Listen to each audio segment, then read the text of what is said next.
বঙ্গবাসীকে অনেক ধন্যবাদ। আমি সংগ্রামী লাহিড়ী, আমাদের সুধারঞ্জনী মিউজিক স্কুল, আমরা আজকে আছি শারদর্ঘ্য অনুষ্ঠান। এই যে আমরা এখন স্টেজে উঠেছি, আমাদের এখানে এখন 7:30 বাজে। তার মানে ঠিক এখন কলকাতায় ভোর 5টায়, আজকে ভোর 5টায় আকাশবাণী থেকে মহিষাসুরমর্দিনী ব্রডকাস্টিং হচ্ছে। ইথার তরঙ্গে ভেসে উঠছে বীরেন্দ্র কৃষ্ণ ভদ্রের গলা আর লেজেন্ডারি প্রবাদ হয়ে যাওয়া কোরাস। এই সময়টাকে মনে রেখে, এটা একটা মহা মুহূর্ত, এই সময়টাকে মনে রেখে আমরা আপনাদের একটা মহালয়ার কোরাস, যেটি দিয়ে শুরু হয় মহিষাসুরমর্দিনী, সেই গানটি শোনাব। হয়তোবা আমাদের গান একই সঙ্গে আকাশবাণী কলকাতায় যে অনুষ্ঠান আজকে সম্প্রচার হচ্ছে তার সঙ্গে মিলে যাবে, সেটাই আমাদের সুবিধা। এই দলটি যাদের আপনারা স্টেজে দেখছেন, তারা সকালবেলায় ভোর 5টায়, এখানকার ভোর 5টায় মহালয়া, লাইভ মহালয়া করে এসেছে। তার থেকে প্রথম গানটি শোনাবো, তারপরে চলে যাব পুজোর গান শারদ অর্ঘ্য। আসুন তাহলে শুনি।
যখনই আকাশবাণী থেকে ইয়া চণ্ডী শোনা যায়, তখনই মনটা না কি এক আনন্দে ভরে ওঠে। আনন্দ কিসের? পুজো আসছে, পুজো আসছে, দেবী আসছেন। আমরা দেবীর আরাধনা করব 4 দিন, সামনের 4 দিন। এই আবহে, এই মনোভাবকে যদি আমরা গান দিয়ে ব্যক্ত করতে চাই, তাহলে আমাদের ফেরত যেতে হবে রবীন্দ্রনাথের কাছে। রবীন্দ্রনাথ মাঘোৎসবের জন্য, তার তখন 32 বছর বয়স। এই যে গানটি শুনলেন ইয়া চণ্ডী, এই গানটি মালকোষ রাগে। এই মালকোষ রাগে রবীন্দ্রনাথের একটি গান আছে। কি গান সেটা বলার আগে বলি, আপনারা যারা 70-এর দশকে এই চলচ্চিত্রটি দেখেছেন, বিগলিত করুণা জাহ্নবী যমুনা, গঙ্গোত্রীর উদ্দেশ্যে যাত্রা, সেখানে কণিকা বন্দ্যোপাধ্যায়ের অপরূপ একটি রবীন্দ্রসঙ্গীত আছে মালকোষ রাগে। ভাঙা গান, মালকোষ রাগের ধ্রুপদ থেকে তৈরি করা গান, রবীন্দ্রনাথের মাত্র 32 বছর বয়সে সৃষ্টি করা গান, অমর হয়ে আছে কণিকা বন্দ্যোপাধ্যায়ের গলায়, গায়ে বিস্তৃত মা।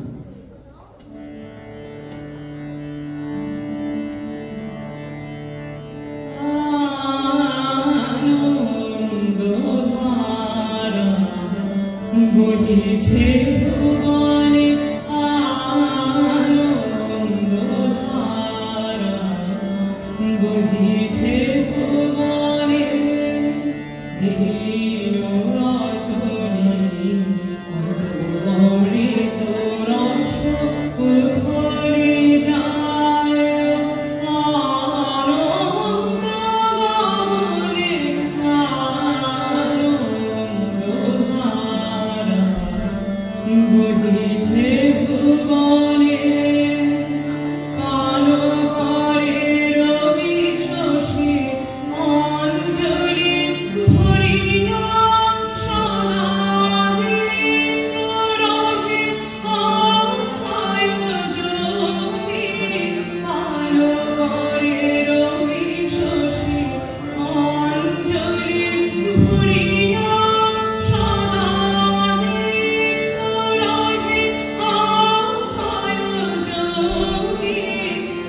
বহিছে ভুবনে আনন্দধারা,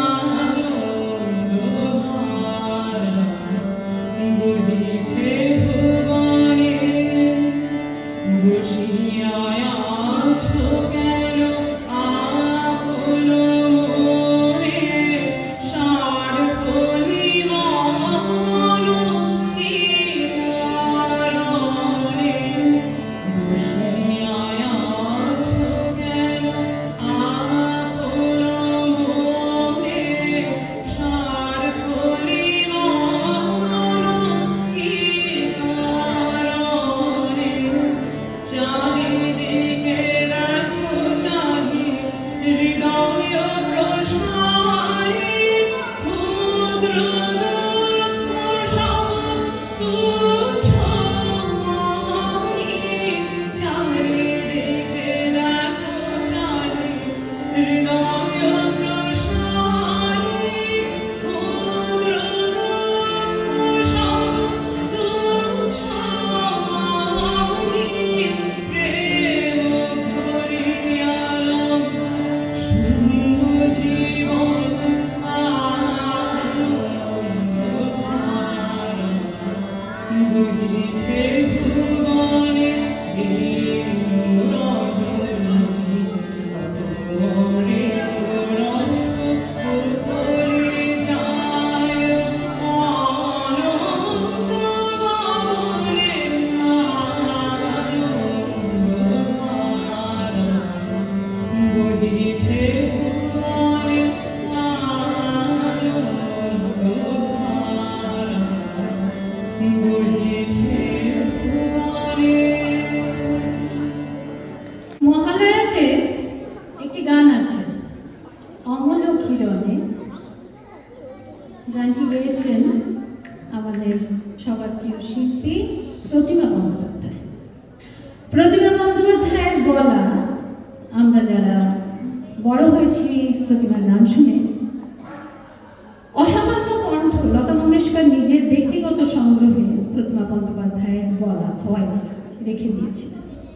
সেই প্রতিমারই গাওয়া 50-এর দশকের একটি ছায়াছবির গান, ঠুলি ছায়াছবি, সুর দিয়েছিলেন তখনকার বিখ্যাত সুরকার রবীন চট্টোপাধ্যায়। দেখুন কত সুন্দরভাবে গানটি প্রভাত মানে সকালের আমেজটিকে ধরে দেয় আমাদের কাছে। গানটি গাইবে রিমি।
এবারে অর্কেস্ট্রার কর্তৃত্ব নিচ্ছেন সেই প্রবাদপ্রতিম বাঙালি সুরকার সলিল চৌধুরী, যার বেশিরভাগ গান গাইবেন দুই বিনুনি বাঁধা লতা মঙ্গেশকর।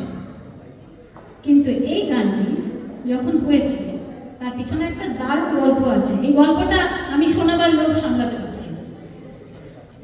সলিল চৌধুরী কলকাতায় এসেছেন, চীনের রেস্টুরেন্টে খেতে গেছেন। চীনের রেস্টুরেন্টে খাবারের মেনু আছে, উনি মেনু টেনু পড়ছেন। এবার সেখানে মেগাফোন কোম্পানির যিনি কর্ণধার কমল ঘোষ, তিনি সলিলবাবুকে বিরক্তি করছেন, আপনি একটা গান লিখে দিন এবার পুজোর জন্য।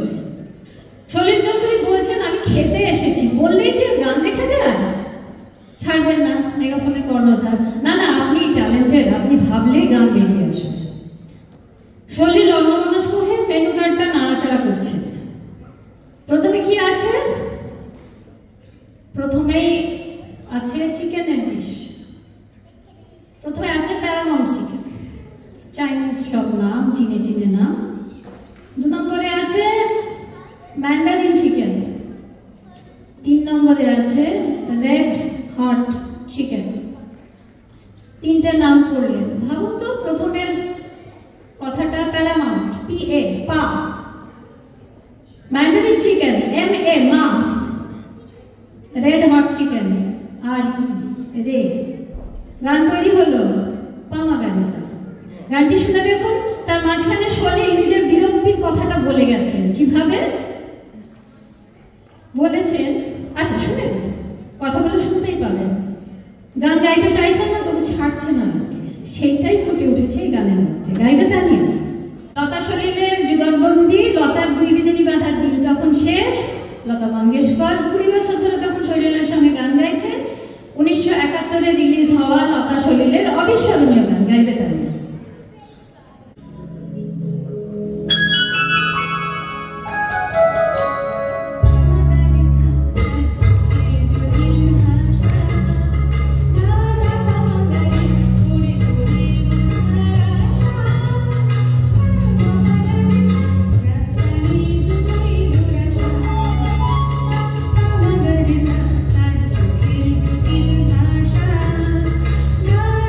Mama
বেশিরভাগ গান লিখতেন মান্নাদের জন্য।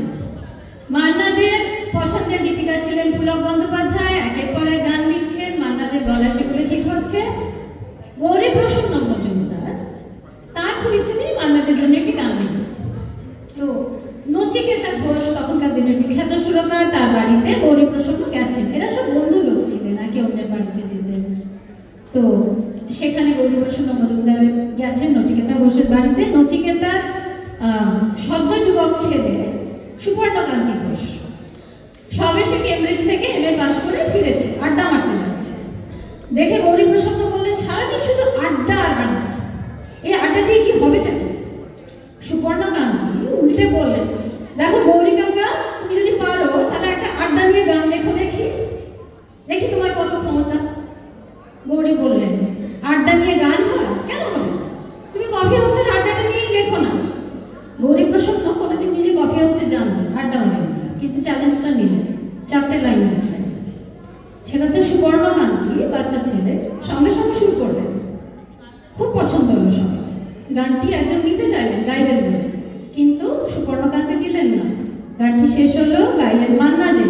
গৌরীপ্রসন্ন মজুমদারের ইচ্ছে পূর্ণ হলো, মান্নাদের তার গান গাইলেন। কিন্তু যেটা ক্লাইম্যাক্স, গৌরীপ্রসন্ন মজুমদার ক্যান্সারে আক্রান্ত হয়েছিলেন। গানের শেষ কয়েকটি লাইন তিনি যখন চিকিৎসার জন্য চেন্নাই যাচ্ছেন, সেই ট্রেনে বসে লেখা, একটা সিগারেটের প্যাকেটের উপরে গানের শেষ কয়েকটি লাইন লেখা। লেজেন্ডারি গান, গাইবে অনুশ্রী, যুগলজ্যোতি।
Father,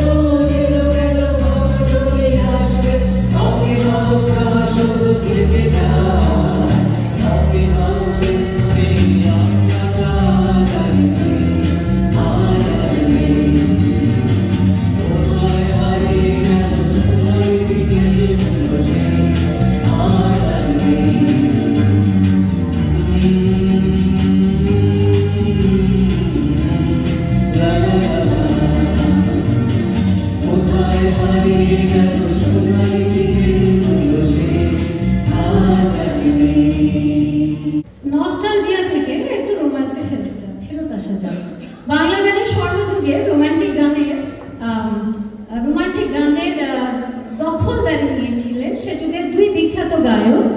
1 নম্বরে হেমন্ত মুখোপাধ্যায় আর 2 নম্বর হচ্ছেন শ্যামল মিত্র। এরা দুজনেই রোমান্টিক গানে এরা সিদ্ধ কণ্ঠ ছিলেন, সিদ্ধ হস্ত বলা যাবে না, সিদ্ধ কণ্ঠ ছিলেন। শ্যামল মিত্র চলে যাওয়ার পরে হেমন্ত বলেছিলেন যে আমার সঙ্গে রোমান্টিক গান ওই তো গাইতো। আর সেই স্বর্ণযুগের রোমান্টিক গানের মধ্যে পুজোর রিলিজ 1960-এর দশকে শ্যামল মিত্রের গলায় গিয়ে শোনাবে মালিনী।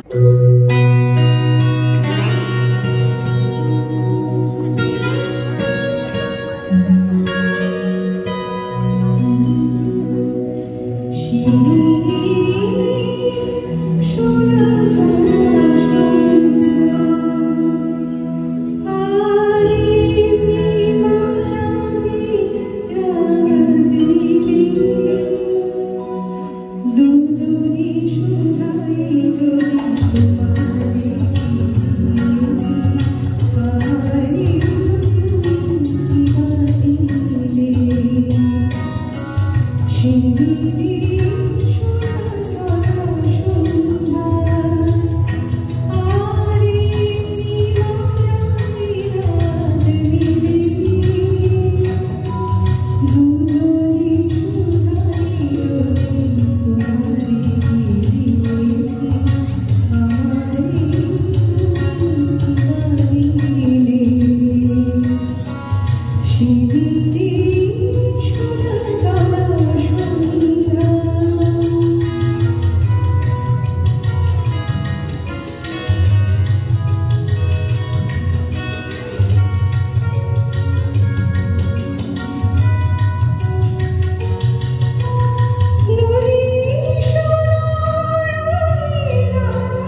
নিজে গানও গায় ভালো করে। বাবা মা চলে গেলেন বম্বেতে, দেখুন তো চিনতে পারেন কিনা ছেলেটিকে।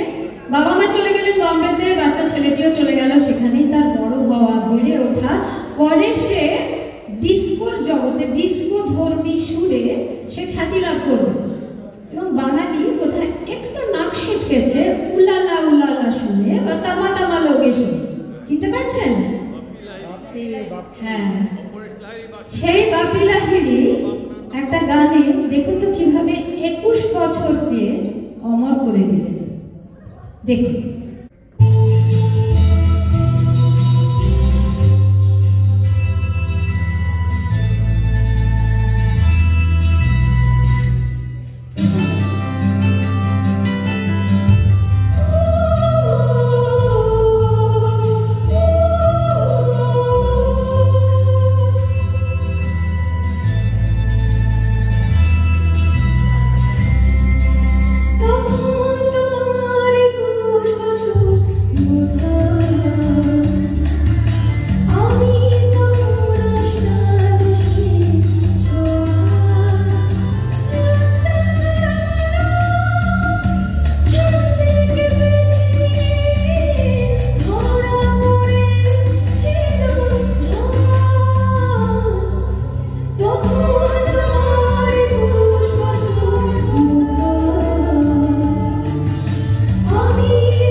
Elohe, Elohe, Elohe, Elohe,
কাল থেকে দেবীপক্ষের শুরু।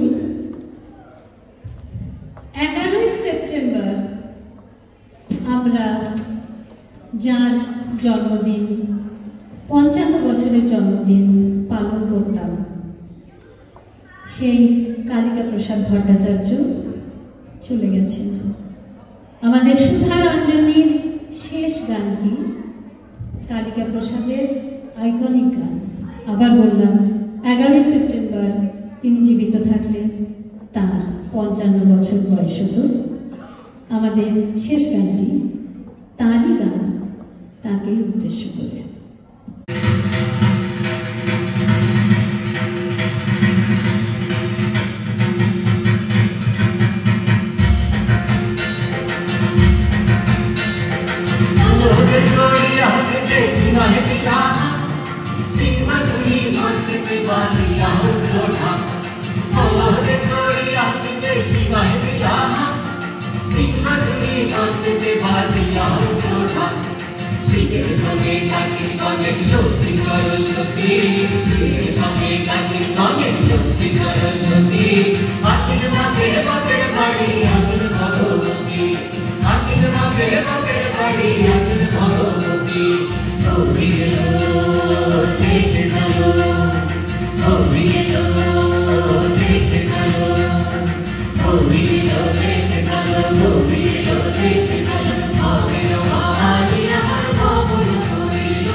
Oh,